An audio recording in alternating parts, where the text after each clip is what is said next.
প্রশ্ন, 18 ও 19 শতকে ভারতে কৃষক বিদ্রোহের কারণগুলি কী ছিল?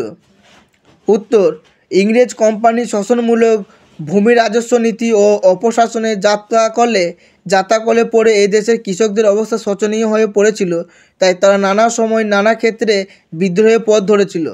রাজস্ব বৃদ্ধি। 1765 খ্রিস্টাব্দে দেওয়ানি লাভের পর থেকে east India company Bangla, Bihar, উড়িষ্যায় ভূমি রাজস্বের পরিমাণ দ্বিগুণ বৃদ্ধি করে। সেই ধারা অব্যাহত ছিল কোম্পানির পরবর্তীতে বিভিন্ন ভূমি রাজস্ব বন্দোবস্তে, যেমন চিরস্থায়ী রায়তওয়ারি ইত্যাদি। জমির স্বত্বলোপ। চিরস্থায়ী বন্দোবস্ত দ্বারা সুবা বাংলার জমি মালিকানা চলে যায় জমিদারদের হাতে। এর ফলে বহু কৃষক ভূমিহীন কৃষকে পরিণত হয়। জমিদারি শোষণ। খরা, বন্যা বা অন্য কোনো কারণে ফসল নষ্ট হলে অথবা অজন্মা হলেও রাজস্ব মকুব করা হতো না, বরং খাজনা বাকি পড়লে কৃষকদের জমি থেকে উৎখাত করা হতো। উপরন্তু জমিদারগণ ইচ্ছামতো অতিরিক্ত খাজনা আদায় করত। মহাজনী শোষণ।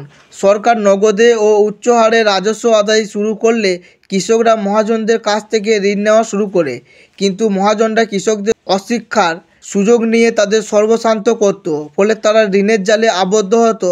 অনেক ক্ষেত্রে তারা কৃষকদের কাছ থেকে বেগাসরম আদায় করত।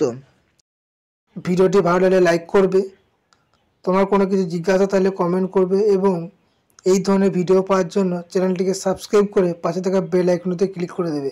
ধন্যবাদ।